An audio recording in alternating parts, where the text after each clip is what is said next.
We're going to go ahead and start section 15.4, and this one is about Green's theorem. So we're going to start off with what Green's theorem says. It says, let R be a simply connected region with a piecewise smooth boundary, C, oriented counterclockwise. So R is a solid region in the plane, and then we've got that boundary curve C.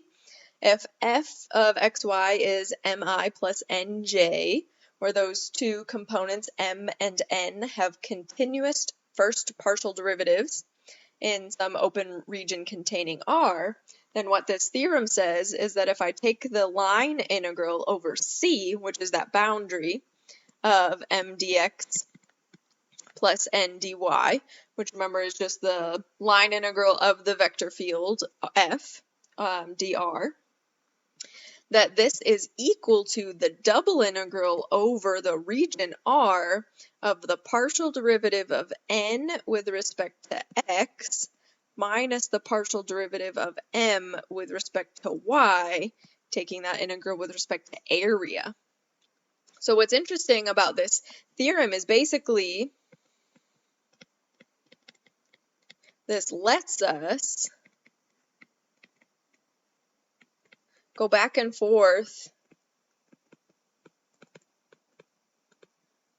between a line integral and a double integral.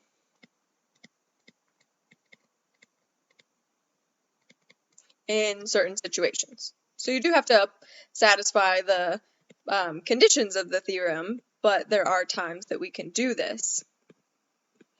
And the reason that we would do this is often because one would be easier to compute than the other.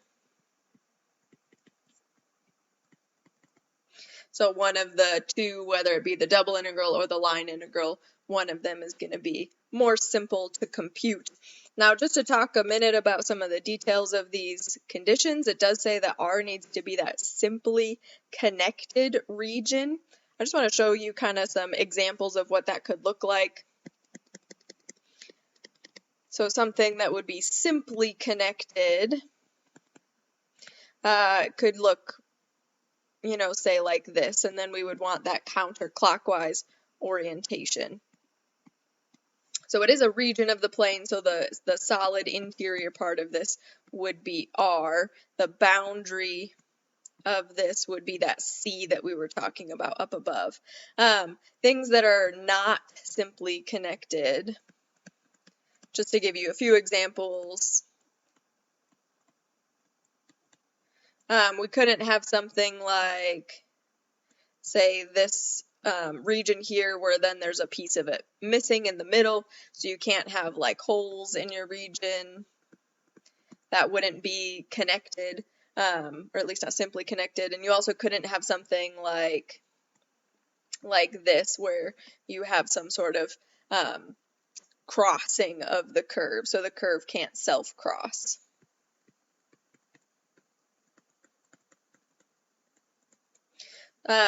So these are the types of regions that we're looking at in this. So essentially what we're thinking about is, well, I could choose to then either compute the line integral along the curve, along the boundary, or I could try and compute the double integral along the region by taking portions of the vector field that we had originally started with, which is a pretty interesting thing. So in the next video, we're going to take a look at a first example of this.